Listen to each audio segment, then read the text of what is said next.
Hello and welcome to True Crime Rocket Science, the most authentic voice in true crime. We're at episode 15 in the ongoing series on JonBenet Ramsey. This is quite a big day in the timeline. There's a lot that happens on the 24th, and we're going to walk in little JonBenet's footsteps, looking at what she did on the 24th, and especially what she did on the evening, Christmas Eve.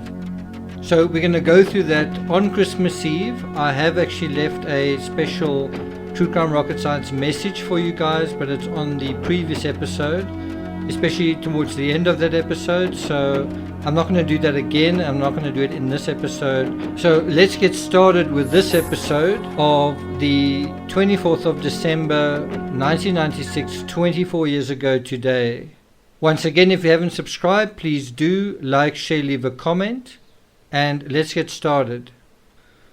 So there are a couple of contextual things we want to look at. For starters, we know that JonBenet was at Megan Kosterniks' house, a little girl that she went to school with, a little girl her age. And we're going to go to that in a little bit more detail. But that is kind of what in a broad way, what JonBenet was doing on the 24th. She was playing at a friend's house. Now we know that they were doing the same thing on the 23rd, that the children were playing with other children, right? We also know they were doing the same thing on the 25th, the children were playing with other children, which is what children do around this period. They're on holiday, and the children have a happy time. There's a lot of joy and fun in you don't have school and you've got Christmas to look forward to. And so that is obviously what the children were preoccupied with, and it's a part of the narrative you don't often hear about. What was JonBenet's story? What was JonBenet doing besides the pageants? What was going on in JonBenet's sort of inner world in terms of her friends? Who were her friends? Who were her companions during this time? That's something that is very seldom spoken about in any detail. And so we get some insight into that through the whole visit to Megan Kosternik. And I'm going to take you through that in a moment. It's on page 50 of Perfect Murder, Perfect Town that there's a bit more detail surrounding that. I also just want to touch on a few other characters. So Donald Poor left Boulder flying to Georgia. This is Patsy's father, and he flew to Atlanta on a standby flight that day. Now, I want to say this, I guess, with a bit of caution, in the same way that there has been speculation about the McCanns, Madeleine McCann's parents. One of the big counters to the speculation that they might be suspects is, well, if one did do something, then how on earth, how and why would they stay together as a couple? And also, why would they stay together as a couple if one of them had kind of been involved in something, right? And equally, what about other family members? Surely, if one was involved, wouldn't another family member know something, say something, leak something, right? And you have some of the same speculation in the JonBenet Ramsey case. Now, I'm not going to refer to the counter-argument in terms of the McCanns here. What I will say in terms of the Ramsey case, if you want to make that argument, so if you want to say, it's impossible that the Ramseys could have been involved in this because you had this incredible family solidarity, and that shows that they must be innocent, kind of thing. Now, again, that is a good argument. That is a good argument for that kind of thing. And I remember when I was researching the case thinking it would be very difficult for me to imagine that if either of JonBenet's parents hurt JonBenet, if either of JonBenet's parents were sort of, compared to the other, more negligent or more, whatever the word you want to use, involved, culpable, whatever, then it would be hard to imagine the other party wouldn't feel resentful and wouldn't want to turn that person in. Wouldn't want, in other words, would feel dragged into feeling complicit, or in the eyes of the public, being seen as suspects. I'm saying if there was this unequal yoking to the crime, the person who was truly innocent would be resentful of that and would want to do something. And I think that's a part that is regularly glossed over when people blame either Patsy for the crime, in the sense of Patsy alone being involved. And I think that was a big failure of Steve Thomas's narrative. I think he failed to think that part through. Even though I think his narrative is fantastic and he's a good investigator, I think that was just a major flaw in it. And vice versa. I think if you're going to accuse John Ramsey, you've got to ask, why on earth would Patsy stick around with him? But I want to, and so that's the one side of the argument. I think the other side of the argument is in terms of why would people stick together if there was something going on. I think one possible answer is that there was a lot of relationships going on in terms of working relationships where family members were working in the same concern. So in this case, you literally had Patsy's father employed by Patsy's husband. So can you see how that can create a difficulty, whether you are innocent or not, whether you have a reason to say something or not, why you would want to break rank? Can you see what I'm getting at? So I'm not saying that anyone is guilty in the sense, I'm simply saying if there was a situation, this kind of family dynamic would tend to sort of hold you back from doing something, because would you want your father to lose his job, kind of thing. And there's a similar situation to some extent in the O.J. Simpson case, where I think O.J.'s wife was employed. Anyway, that's a separate story, so I'm not going to go into that. But I think it's just important to note that Patsy's father worked for John, and also Patsy worked for John. I seem to remember there being another person who may have also been employed, but I'm not 100% sure of that. I'm not 100% sure if Nidra ever worked for Access Graphics, but I know that Patsy did for some time. And then there's also John Andrew. He spent Christmas in Atlanta. Again, just a reminder, and something we brought up in a previous episode, John Andrew has an alibi. He was in a different state. And so the fact that on the 31st, somewhere around there, but a couple of days after, it might have been the 30th, a couple of days after this whole tragedy, he was on the radio and they were saying that there was suspicion around JonBenet's brother, his older brother. And I mean, it was simple. He wasn't even in the state. Of course, he was back in the state the very next day, the day after Christmas, sort of midday, the day after Christmas. And people may have then assumed, seeing him kind of the police running around and the older brother running around, that he'd been there all along. And of course he hadn't. So he actually attended the Peachtree Presbyterian Church in Atlanta on Christmas Eve. This is John Andrew. So he kind of attended a Christmas Eve service with someone called Harry Smiles and his mother, Lucinda. And at about 8:30 p.m., John Andrew went to his friend Brad Millard's home in Marietta, Georgia, to play video games. So that was what he was doing on Christmas Eve, after church, playing video games.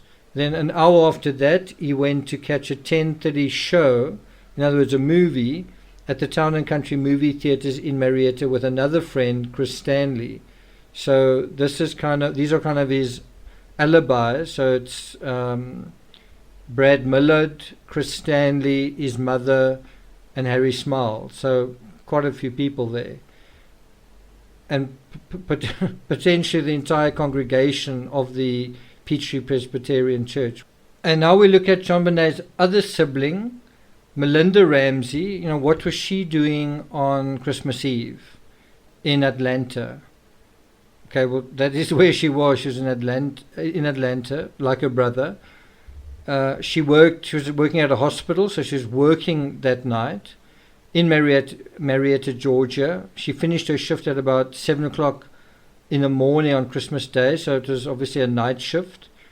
That afternoon, John Andrew, Harry Smiles, Melinda and her boyfriend Stuart Long exchanged gifts at Lucinda's home in Marietta. I think that's referring to Christmas Day. And then in the afternoon, they went across the street to a neighbor for dinner. So that's where they were on Christmas Day, right? And this is sourced from Perfect Murder, Perfect Town, page 66 and 67. Now I'm going to deal with the events that happened in the evening after I deal with the Kosterniks. And what I want to do now is sort of just go into a little bit of the backstory, not in a lot of detail, but a little bit of the backstory of how JonBenet met little Megan and what happened, what Megan's mother observed JonBenet saying kind of during the course of December 24th.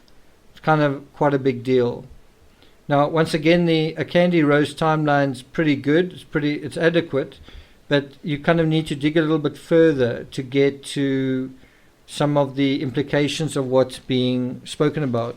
So I'm going to go to page 50 of Perfect Murder, Perfect Town, and I'm going to just briefly take you through some of the backstory. In fact, it's 1 or 2 pages back. It's quite a long statement that Barbara Kosternik, that is Megan's mother, wrote to the author in terms of, her knowledge of these people and JonBenet. So I'm not going to deal with what she writes on page 48, but she basically, it's quite interesting. She talks about how Barbara was part of a group of 4 parents who wrote a 140-page proposal to start a school. They wanted their children raised in terms of a certain approach, which I think they called a focus school. I'm not going to go into that, but it just shows you how some of the people in Boulder were quite effective, entrepreneurial, kind of eager minds, intelligent people. And so on page 49, and by the way, the school that was sort of conjured into existence based on this proposal, where a lot of parents signed up and wanted the school run this way, was High Peaks, which is the school that Burke went to, and then the school that JonBenet went to. And so High Peaks depended on volunteers for survival, according to Barbara. And so Patsy was volunteering all the time. So Patsy spent quite a lot of her time volunteering to get the school kind of up and running. And bear in mind, her own children were, coming of age to attend the school. And that is how Barbara and Patsy got to know each other. So they got to know each other very well. And it's sort of how their daughters also got to know each other. The mothers got to know each other, and thus also the daughters got to know each other. And so Barbara's got kind of a totally different description of John. So she talks about John being kind of quite quiet, that he came one day and listened quietly. She even says, listen carefully, which is the opening words of the ransom note, and then asked a few questions and then left. But on page 49, she's quite explicit, saying John wasn't active at school. So there's some more detail about this, but I want to emphasize right now that you get this totally different emphasis between John and Patsy. John is business, and Patsy is kind of with the children, involved in what the children are doing in some way, and kind of in parties in some way. And so she says nothing stopped Patsy from doing what needed to be done. This is regarding volunteering for Twin Peaks and getting the school going, and that Patsy volunteered all the time. but John wasn't active at school. And then this is what she writes on page 49. He travelled a great deal. Now remember what we dealt with in episode 1, that the gardener was just saying JonBenet missed her father. This is now the third confirmation we're getting of that. Then Barbara goes on to say, he looked like just an ordinary guy, meaning John Ramsey. Kind of a funny statement to make, that this guy just seemed like a normal guy, didn't seem to stand out very much to her. And then she even added, he could be in a room and never be noticed, right? Now think about that and the context of pageantry. So you've got a guy who's kind of like invisible, a guy who's like quiet and introverted in a way, a guy who's not noticeable to some extent by other people, and yet there's so much pageantry around him. I'm just saying it's an interesting thing to take note of.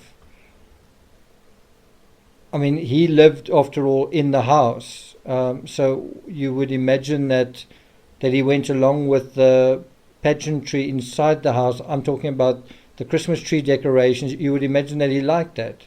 Imagine that he liked being married to a pageant queen in terms of Miss West Virginia. You would imagine that he either liked or didn't mind his daughter being involved in his pageants. Then around Valentine's Day of 1996, and this is quoting from Barbara Kosterniks' statement sent to Lawrence Schiller in Perfect Murder, Perfect Day. So it's referring to Valentine's Day of 1996, obviously February 1996. That was when Barbara's daughter Megan met JonBenet for the first time. So they knew each other in 1996, and they knew each other for most of that year. And they were both in preschool, and her mother says, I remember the first time I saw them together, playing on the monkey bars and looking so cute. And so this is kind of gives you a not a visceral sense, but a very strong visual idea of just, another mother, not Patsy, observing JonBenet. And what's she doing? She's playing on a monkey bar. She's doing what a lot of little children their age do, just have fun like monkeys on what we call a jungle gym, right? And so that is how JonBenet and Megan kind of got along. But there was a difference between the children and a difference between the mothers. For all their friendship and, what was sort of holding them together, there were things that they didn't have in common. And so, anyway, she says that August, which is when just after JonBenet turned 6 years old, JonBenet entered kindergarten and Patsy kept volunteering. So Patsy was trying to keep the school operational, in part because of her own progeny, but like her own pet project. JonBenet was now part of that, and it was a way that she could sort of perhaps influence the school to let JonBenet perform and other things as well, I guess. So if we go on a little bit further, she says at the same time she was heading up an event for the University Women's Club. So it gives you a sense that Patsy was really busy as well. And then she writes, and this is midway through page 49, JonBenet seemed resentful that her father travelled so much. And now this is reported at around August. So when she says that August and JonBenet entered kindergarten, Barbara seems to observe at that time that JonBenet has actually become resentful that her father's travelling so much. So it's not just that she's wounded by it, but she's actually becoming kind of upset by it. And you kind of got to ask why. Why would she feel that way? Would she feel like she needs her father's protection? Would she feel like she's missing her father's love? Would she feel like she's just not seeing enough of him? And you've also got to ask, where is his attention? Is it all at Access Graphics? Probably a huge amount was, but was some of it elsewhere as well. And Barbara says JonBenet didn't seem necessarily angry, but just sad. She really liked him a lot. So this is quite a heartwarming thing that she loves her father, she's attached to him, but she's starting to feel resentful. She's not liking his father not being around, right? Then Barbara goes on to say, our kids started playing together and they became close friends. And when she says this, she actually means JonBenet, Megan and Burke. So those three children are playing together. So 2 little girls and a little boy, right? So specifically she says JonBenet would come to our house to play and I would drive Megan over there, meaning Megan would go to the Ramsey's home and she'd play over there. Now, this is something that I haven't really brought up before, but it is something that the housekeeper brought up, or I think it was a housekeeper brought up, was that JonBenet would go to sleepovers at her friend's house, but she would eventually never bring friends for sleepovers at her house, whereas Burke would have friends over for sleepovers at the Ramsey home. What does that mean, do you think? Does it mean anything? It's just a difference that JonBenet would seldom bring little girls to sleep over, whereas Burke would bring little boys over to sleep over, right? Now, she also says, I would drive Megan over there. That's not necessarily for sleepovers, but just to play. And then she says, Megan also really liked Burke, right? He was into computer games. Now, you can read as much into that statement as you like, that Megan also really liked Burke. You know what it's like with little children. They sometimes develop little infatuations. And sometimes it's not even infatuation. It's like playing with a puppy. I really like playing with this puppy. I have a lot of fun, kind of thing. So that's what it is. There's nothing sinister about it. It's just that. But Barbara does say that Megan really liked Burke, and one wonders did Burke like Megan? What did Megan think about JonBenet? What did Megan think about JonBenet's pageants? What did Barbara think about JonBenet's pageants? What did Burke think about JonBenet's pageants? What did Burke think about what Megan thought about JonBenet's pageants? And amazingly, Barbara actually kind of sort of addresses these questions at the sort of lower end of page 49 in her statement. So quoting from that, Megan says she wanted to enter a beauty pageant one day. She'd learned about them from JonBenet. And apparently Megan liked the clothes. She was impressed by the crowns. And Barbara then explained to her something about everybody makes choices and that pageants weren't something they were going to choose to do. So Barbara's Barbara's friends with Patsy, her daughter's friends with JonBenet, but they kind of have a difference of opinion in this area. And I think the Whites did as well. But is it the Whites or the Walkers? Well, I think it was the Whites as well. They also didn't think, I think Priscilla White didn't really share Patsy's interest in pageants. And so, you have the mother actually discouraging the daughter from taking part in the pageants, just saying, there are other ways to make choices, right? Put quite diplomatically. Then, as soon as Barbara told her daughter that JonBenet had to sing and dance in front of a whole bunch of people, quite a clever way of talking her daughter out of it, she succeeded. And Megan's desire, according to Barbara, disappeared. She wasn't interested in doing pageants anymore. She wasn't interested in doing the rehearsals and the sort of scary part of performing in front of a large group of people. Barbara goes on to say Patsy was very positive about pageants. Yes, we know that. She talked about the skills they gave you, the poise, the self-confidence, and the can-do attitude that stay with you for life. And you've got to ask yourself, things like poise, self-confidence, can-do attitude. Do you think that that's something that someone would want in terms of a crime scene? Think about it in terms of the Chris Watts case, that sermon on the porch. Do you think he felt that he had poise, self-confidence, and a can-do attitude?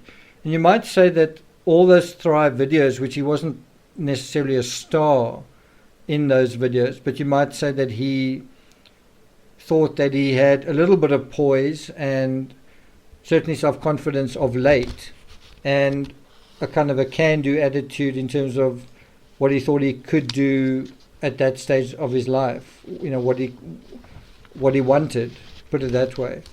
And then you take that same thing back into the Ramsey case and say, pageantry, where you can sort of stand up and wear a certain outfit and do a certain performance and stage a certain stage, can that help you with in terms of a crime scene? Well, I'm inclined to think it can't hurt. I could be wrong though.